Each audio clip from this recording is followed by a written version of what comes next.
Thank you for joining me in video number 2. It's great that you want to improve your safety and security knowledge. It's great that you want to gain confidence when you're protecting your people, your ministries, and your leaders. Welcome to our second session in a series of training videos designed for you. I'm Joe Puckett. I am a former law enforcement officer, law enforcement administrator, as well as a previous church security volunteer, planner, and I currently help struggling church security members and programs get stronger and better in their planning and help them to get more confident in their direction. I am also the creator and instructor for the Church Usher Safety and Security Training course, which we will be talking about more in video number 3. In this video, we're going to take just a few minutes to discuss how we can better interact with those suffering from mental health issues. These folks might be stopping by for a handout, some sort of assistance, or they may just become a nuisance to your programs and facilities. I want to talk about a few items that can help us better interact with them, improving our safety and security programs, but also there's another reason I share this, and that is to make our contacts with them more calm and maybe easier on those people that are suffering from mental health issues. Yes, I do believe that not only can I help you improve your interactions, but you and I can also make our interactions more professional for their mental health and for their stress levels.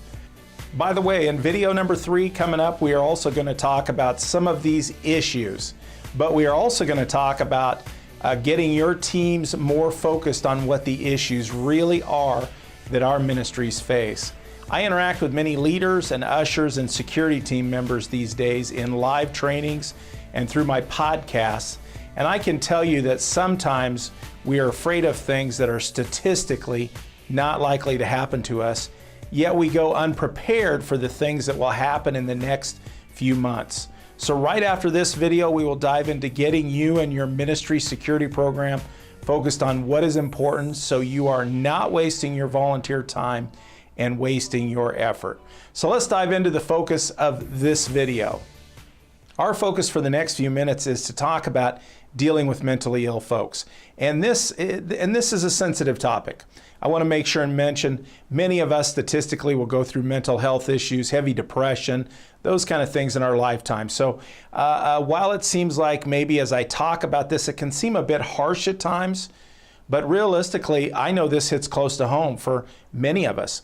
And realistically, my focus is helping you to deal with and interact better with these folks for your safety. But I also do believe from my years of instructing in this area in different safety and security topics that we're going to help these folks. We're going to help them be maybe a little bit less stressed when they encounter us and maybe be able to be kinder with them. So it does seem like a dissection here, and that's what it is. I'm going to talk a little bit about different types of mental health issues and how we can best interact with that, and give us some don'ts and then some do's before we finish up this segment today, this training session for you. So first, I want to talk about schizophrenia. General indicators for schizophrenia is it's a breakdown in personality. It's a withdrawal from reality, and it's something that you and I might call interesting, absurd, different topics are words that we have for it. Illogical, bizarre. These kinds of things have to do with these folks' hallucinations with their senses. Oftentimes they see things, they hear things, they might smell something or even taste something, and they might discuss that as we talk about it. Now, those suffering from schizophrenia, and I want to make sure and mention, I'm not a psychologist, I'm not a mental health expert. I'm sharing with you from my experience in law enforcement, from my studies, all of those kind of things. Just trying to give you some ideas because I may be one of the only sources you have for information, and I want to try to help you, but I also want to try to help, again, our encounters with these folks, try to make it less stressful for them as well. So those are my goals, and I'm just sharing from what I've seen, studied, experienced, that kind of thing. As we talk about these things, you may encounter these folks that are having mental health issues, especially those suffering from schizophrenia, because they hear voices a lot. They hear voices many times, a majority of the day. So, and by the way, as a side note, think about that. If you heard voices, say 20 hours a day, What would that do to you? You can't get rid of them. They're constantly in your head. Some of us might even use a term like, that would drive me crazy. So you think about it, they're hearing these voices. Well, some of these folks will end up at your ministries, your churches, because they believe they're hearing God. Those voices, they begin to equate those possibly with God. So they have delusions, what we call false beliefs, grandeur. We don't want to forget, though, this is real for them. This is real life for them, and they are going through this kind of thing, even though we see it as a foreign behavior to us, as we might describe it. They are anxious, anxiety, suspiciousness. There's lots of stress involved in this situation. Again, think about being up for hours, days on end because of these voices or other things. So these folks may get excessively religious. They may come to you and say they need to talk with your congregation, those kinds of thoughts. And it's up to you. I've seen those kinds of things. You have to decide. I'll leave that up to you. I'm not here to judge you, but we want to be cautious when people are telling us they're hearing voices and those kind of things. I want to respect your beliefs, but I also get concerned about some of this when they're showing up. They want to share with our members. You have to decide. I've seen that not go so well sometimes when we let somebody up on the platform to talk and tell us what they've been hearing, what God's been telling them. So, but you make that decision. These folks will encounter hostile, frequently aggressive behavior as well, because they're stressed. There's anxiety involved in this situation. And as we talk about both of these, I'm speaking about schizophrenia and bipolar, a couple basic common situations that we might encounter. I want to make sure and mention that these folks are in cycles. Their behavior is in cycles. So one moment they're fine and they seem fairly normal. And the next minute, and this cycle can be minutes, can be hours, could even be days. But they then turn in a different part of the cycle and become aggressive. And that's both of these folks. So both of these styles of mental health or these issues in mental health. So I caution you, even if these folks are tugging at your heartstrings, that you do keep your distance, that you are safe around them. So we want to maintain a safe distance, which we know those kind of things are 2-3 feet. We don't want to get close enough where we're touching them, those kinds of things. Bipolar disorder now, it's anxiety, it's emptiness, it's heaviness, sadness, guilt, fatigue, all kinds of things that can, heavy emotions that can be associated with this. There's typically a loss in normal activities for them, so changes, their normal activities can go from they hardly eat at all to excessively eating, or they hardly sleep at all to excessively eating. Same with alcohol, drugs, those kinds of things. They may have chronic pains as well because of some of these issues that they're going through and things that persist with them. Continual problems. Now, the issue is they're heavy, so we want to remember some of the issues can be that they're may think about suicide, may have a suicide attempts. There's violence sometimes involved with this as well. So thoughts about other things they see going on in the communities or across our nation of people who kill themselves and maybe even kill others. So we want to be thinking about that as well. So we want to be careful, cautious, if you will, along the lines of being concerned and loving, those kind of things. We're also cautious. It's a balance, if you will. So they may not remember things. They may have trouble concentrating as well. Changes in appetite, whether that's strong appetite or no appetite at all. And they can get into sleeping way too much, like I mentioned, and that behavior can also involve alcohol, drugs, those kind of things. Now, both of these situations, these folks begin to deal with it. So they don't believe sometimes that anything's wrong. They believe that that becomes the norm for their life. So you might hear those kind of things, even though it's absurd or really distant for you and your thoughts. These folks think it's the norm. It's become the norm for them. So I don't recommend that some of these items that we join in their behavior where we're saying things like, oh, I hear voices too. Those kind of things, if we talk about that cycle again, these folks can, in that cycle, you think their behavior is very bizarre at the moment, and all of a sudden they come back into a reality and they feel like you're making fun of them or those kinds of things, and that can spark them to get really upset. Normal eye contact is good.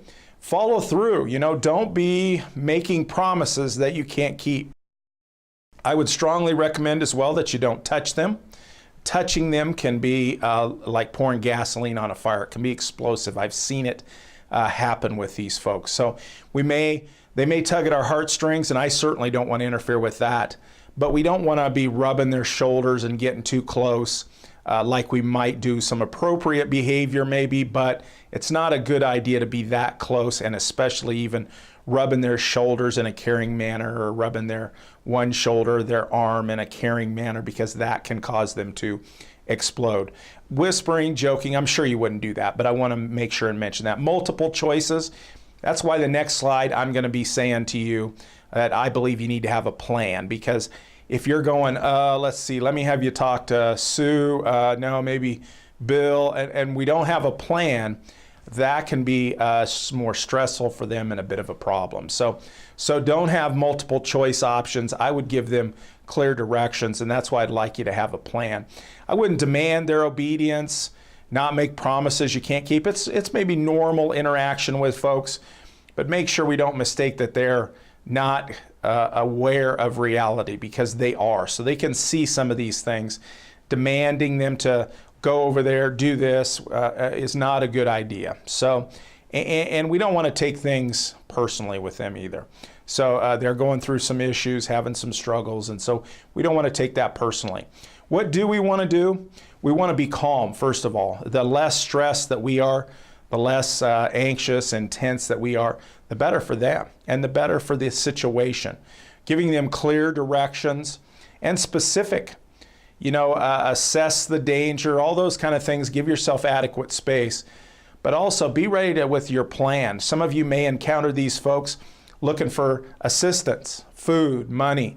I usually suggest attendees in my trainings that they come up with a little half sheet of paper that has directions on where the local food bank is, or where they can get assistance, or where there's mental health counseling, those kind of things. Maybe even put directions on there so that you can pull that sheet out and hand it to them and talk with them about it, maybe help give them a little bit of directions. But you're giving them clear directions, and that is great for them.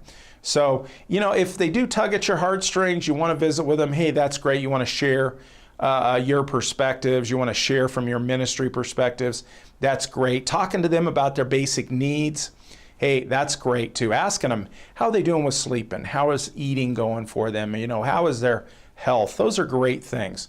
If you do need to give them directions, you have that sheet maybe you're going to have them have a seat over here on the chairs. I would suggest that it's literally right down to suggesting to them they have a seat at the right chair, the left chair, the blue chair. So you're giving them very clear directions. That way there's no stress, those kinds of things in this interaction, if you will. So it's just really about having a plan. How do you interact with these folks?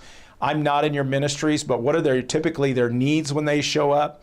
And basically getting your folks trained, sharing with the other folks. Maybe if you're kind of a leader in the Usher or safety and security program, you come up with a little half sheet of where you can direct them to, directions, phone numbers, any of that kind of stuff, and make that available to everyone in the ministry to be able to hand to those folks, because only you know the types of interactions that you have with these folks, if you will.